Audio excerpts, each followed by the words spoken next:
Welcome. How are you? How are you all doing? Argentina has scored 5 goals in this World Cup in 2 matches. Messi, Messi, Messi. Messi has scored all five. He's already scored 5 goals in 2 matches. 5 goals. With 5 goals, some footballers in the history of the World Cup have managed to become the top scorer of this competition. Top scorers. Only 2 matches. Look, it's what I said before. And yes, let's talk about everything. Let's talk about his penalty statistics. Let's talk about a series of situations in today's match, just like in the first match that favored Argentina. About the fact that Messi, maybe if he had been sent off in the first match for that tackle, which was a red card, he wouldn't have played today, and so on and so on and so on and so on. But also, on the other hand, because Messi always has an asterisk, right? But let's talk about the absolute madness of what he's doing. I mean, we're witnessing a historic performance by Messi in another World Cup after having won the previous one. And it's absolutely crazy what the Argentine footballer is doing. Also, as always, they're letting him do it. It's impossible, and we all know it, that if Almiron the other day, if the Paraguayan had been Messi, they would have given him a red card for covering his mouth. But be careful, it's not the same as that other image. They showed him covering his mouth while talking to Julian Alvarez, but not when speaking with a teammate. Sure, with an opponent, but honestly, I need to see that myself, not to Messi or likely any other World Cup star. But well, Messi is Messi, right? And I want to highlight what it means that a guy who just strolls around the field because he walks, he only puts in effort when the team needs him, the team works for him. Scaloni, a great coach, has organized this for years, which is why they're winning so much. With the asterisk as well, it always has to be said about the refereeing decisions where they've never ever had a match where you could say otherwise. And this really reminds us of what happened with Barca. Now we'll discuss something related to Negreira, because yes, Messi also has that asterisk, a big asterisk during his time as a club player at Barcelona, playing with a safety net. But in recent years, there's never been officiating that made you say it hurt the Argentine, quite the opposite. Well, look, there will be plenty of haters here saying, come on, don't you recognize it? I'm doing it. What this guy is doing is historically insane. Because obviously, what I don't like is that there are people who deny reality. It's like the Barca fans who have denied reality, or the anti-Madridistas who have denied the reality of Cristiano or even Vinicius, right? Scoring 2 goals in 2 Champions League finals, about the incredible career Cristiano has had, and so on. Or when they say that Lamine Yamal is a flop, I mean, come on, let's see, a kid who's 18 years old and has already won the Euros, who's really good. How can you cover your eyes like that and say he's not good? Another thing is that later you might have something against him, that he's arrogant, whatever you want.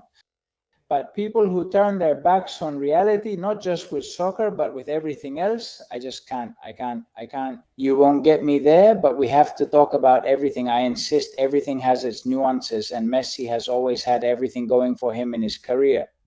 But that doesn't take away from the fact that even when things are going your way, you do what this guy is doing. Like I said before, walking, basically today having a game, well, decent, good, but quiet, right? One of his best performances, the guy scores 2 goals and still missed a penalty. He could have scored a second hat trick in a row, and he would already have 6 goals in these two matches, and he has 5. What an absolute madness! But look, the player who has taken the most penalties in history, by the way, in terms of goals, has already surpassed Klose. He already has 2 more than Klose. If Mbappe wants to catch up to him in this World Cup, I doubt it will happen, but Mbappe will likely have 1 or 2 more World Cups. Let's see what Cristiano does tomorrow, because it's putting all the pressure on Cristiano. For now, let's hope Portugal wins. The team already faces enough pressure. I'm going to that match in Houston. I'm heading there tomorrow, and we'll be there. In the stadium inside, we're going to make a pilgrimage there to see Cristiano and to wish him luck. But I insist, the fact is that Messi is the footballer in World Cup history who has taken the most penalties. In the history of the Champions League too, who has taken the most penalties in history in the league in a single match, well, in a single World Cup, the last one, the one they won, what else? In a single edition of the Champions League. And in general, the one who has taken the most penalties in the history of football. It's crazy. It's really crazy. The guy still goes and misses it and says, wait, I don't care. I'll just score 2 goals. It's what always happens. And I go back to what I said at the beginning of the video, right? He got the red carpet treatment, but even with that, there are players who have had it at some point. They were given opportunities and didn't take advantage of them, but this guy did, of course. With all his talent, he takes advantage of them. And above all, and most importantly, if you're not an absolute beast of a footballer on a historic level at 39 years old, no matter how many opportunities you get, you don't do what this guy is doing. Let that be absolutely clear. But of course, several things happened today, and it's not just about Messi anymore. This is a foul committed by Argentina's Mac McAllister right before Argentina's goal. They protested it, but man, nothing happened. In this play, an Austrian player got a yellow card, and if you watch the play, you'd say, well, he just gave him a little shoulder and that's it. How many times have we seen, please, in Madrid, players who put their shoulder on Mbappe when he starts running? Here, Almada, I think it's him, right? He falls as if he'd been killed. Unbelievable. Yellow card. There's nothing here, and here Lautaro Martinez is stepping on him in a way similar to the other day with Messi. I think even less. Less noticeable to an Austrian player, and at the very least it should have been a yellow card, and here there was nothing. And wait, that's it. Look, Messi in the last World Cup matches against Saudi Arabia had his penalty. Not against Mexico, yes, against Poland, not against Australia, 3 in a row, Netherlands, Croatia, and France in the quarterfinals, semifinals, and final. Algeria, against Algeria the other day, no, today, yes, right? Look, the only thing I'm telling you is don't get upset about this.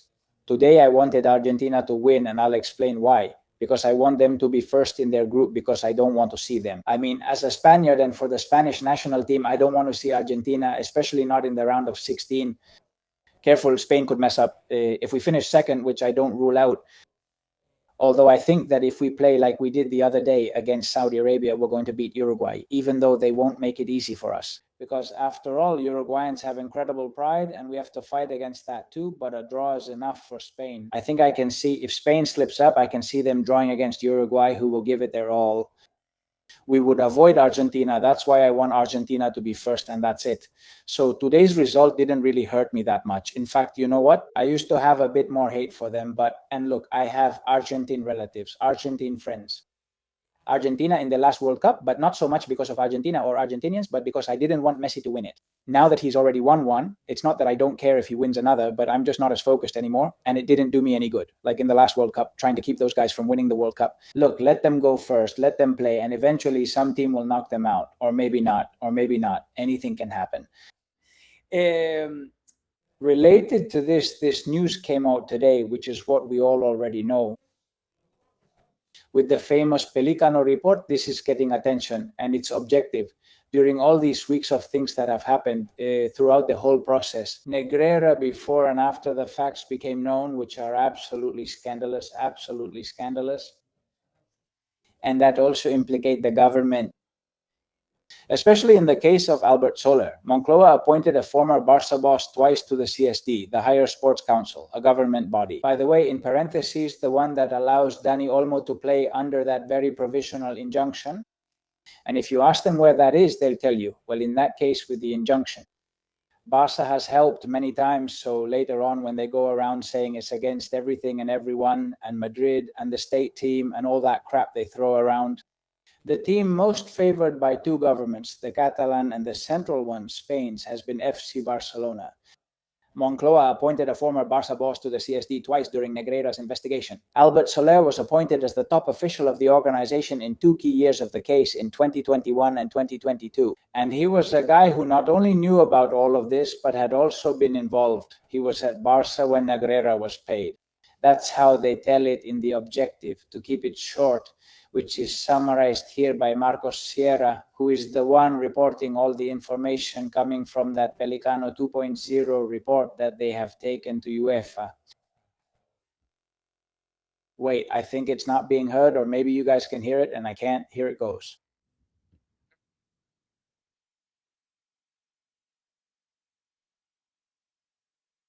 One moment. This isn't being heard. Sorry, guys. Damn, man. Let's see. Now. Sorry. Let's get to the small moments in a fake live stream. Moncloa appointed a former Barca boss to the CSD twice while Negreira was being investigated. After managing sports at the Blue and Red Club during the years of the $1 million payments to Enriquez Negreira, Albert Soler was appointed by Moncloa to head the Higher Sports Council, the body that, ironically, is supposed to safeguard the integrity of football. In May 2022, the Supreme Court overturned his appointment due to irregularities. Note the dates. Just days later, as the prosecutor's office sent urgent requests to Barca and the Spanish Football Federation, the Council of Ministers quickly approved a decree to return his seat at the Higher Sports Council. Months later, Soler was charged. Meanwhile, Real Madrid is demanding that UEFA take a tough stance against what they consider a systemic risk to European football. Honestly, it's unbelievable. H. Delena, who's amazing, has put together a compilation, a timeline of all this that has to do with Albert Soler. She says, timeline of Albert Soler in the Barça-Negreira case to understand everything a little better. Soler is a member of Congress for the PSOE in the 10th legislature from 2011 to 2014. He resigns from his seat as a member of Congress and joins Barcelona as Director of Sports Institutional Relations in May 2014. Soler admits that he communicated with Javier Enriquez, Negreira's son, until the latter's dismissal from 2015 to 2018. The tax agency opens a case against Barca regarding corporate taxes, VAT, and payments for invoices from Nilsalt and Tasnil, and begins inspection activities for the years 2015 to 2018. Barca responds that it cannot prove the services of Enrique Negreira when requested by the tax agency. This happens in 2020. Oscar Grau. Notice this was not time-barred yet. The tax agency was already asking Barca for an explanation of the payments to this man and so on. And Barca responds that it cannot verify the services of Enrique Negreira. Oscar Grau indicates that no contract was formalized with Negreira. This was on February 18, 2021. Soler leaves his executive position at Barca on March 29, 2021. The government modifies within 5 working days the requirements specifies the mandatory requirements to access the position of General Director of Sports at the CSD. On the 27th of the 27th, in the first era of 2021, the Council of Ministers formalizes the appointment of Albert Soler. Rodríguez Uribes, Minister of Culture and Sports, made the proposal. The first one was in 2021. The Negreira matter still wasn't time-barred, which expires after 3 years, ending in the summer of that same year, 2021. Barca doesn't appeal the proposal from the tax agency and signs the acceptance forms. By accepting them, the club admits that the payments to Negreira were simply a gratuitous act. This implied an implicit acknowledgement that the justification of technical services was apparently false. On July 21, 2021, Negreira states before the tax agency that Barca paid him to ensure that no refereeing decisions were made against them. In other words, so that everything would be neutral. On October 29, 2021, the tax agency concludes its report by detecting signs of possible criminal offenses beyond the tax violation. In 2022, the tax agency formally sends the communication of possible criminal offenses to the Provincial Prosecutor's Office of Barcelona, but it couldn't. That's why it's sent to the Barcelona Provincial Prosecutor's Office, because they weren't certain the events happened. Because what the tax agency is doing is first analyzing whether there is a tax crime. It won't discuss whether they paid referees to favor them. That's what everyone is saying. No, the tax agency said no. Who cares what the tax agency says? Damn, besides, that happened in 22. Well, the Supreme Court declared Albert Soler's first appointment null due to a defect in the requirements for the position. The prosecutor's office initiated the investigation proceedings in 22, considering that the facts could constitute a corruption offense. The prosecutor's office asked the Royal Spanish Football Federation for info on Negreira in 22. The Council of Ministers urgently approved a royal decree to return Soler to the CSD. He never says anything about the investigation despite having government responsibility. He never notifies about the investigation into Barca regarding Negreira. The prosecutor's office requested information from Barcelona about the Negreira case in 2022. Albert Soler testifies as a witness before the unit and also assigned to the prosecutor's office in 2022, in this case in the fall. Albert Soler becomes investigated during an emergency council this fall without immediate notice of real responsibility. The ministers approve, the Council of Ministers approves, this of Ministers approves a royal Soler in the fall. In the council, the ministers approve urgently. Y habría que ver si efectivamente. Ministers approve Soler CSD to the Governmental Council of Ministers. This is the Soler CSD. No, ministers approve an urgent decree to return to the CSD. This notifies of governmental responsibility. They approve to return Soler. The Council of Ministers approves the royal decree for the Council of Ministers to approve to the CSD. Ministers urgently to Soler CSD. The Council of Ministers urgently approves Soler to the government. This is it. Recurrió to their votes to Catalonia through a party in whose ranks there is still a fugitive from Spanish justice, Puigdemont. That's why they came up with the amnesty law. For this guy, they still haven't managed to grant him amnesty. Therefore, the central government of Spain is held hostage by an independent government. In Catalonia, within Spain, Catalonia holds significant political, social, and economic influence over the country's governance.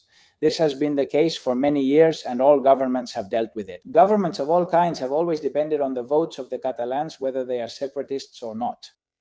And I say or not because the PSC is also a party that belongs to the PSOE, but in theory, it's not separatist.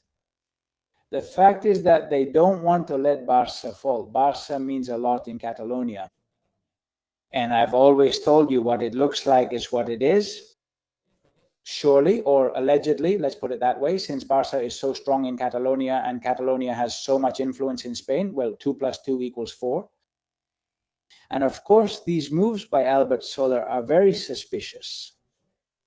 But anyway, let's let justice keep doing its job.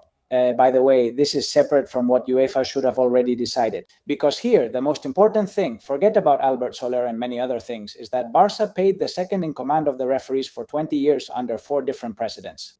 And one of them, in fact, the current one, quadrupled the payments. That alone should be enough for UEFA to suspend Barça and not invite them to the next one. Champions. And of course, FIFA should also get involved in this matter. So far, they haven't done it because the Spanish Football Federation didn't do its job of properly informing those organizations which are above the Spanish Football Federation, UEFA, and FIFA.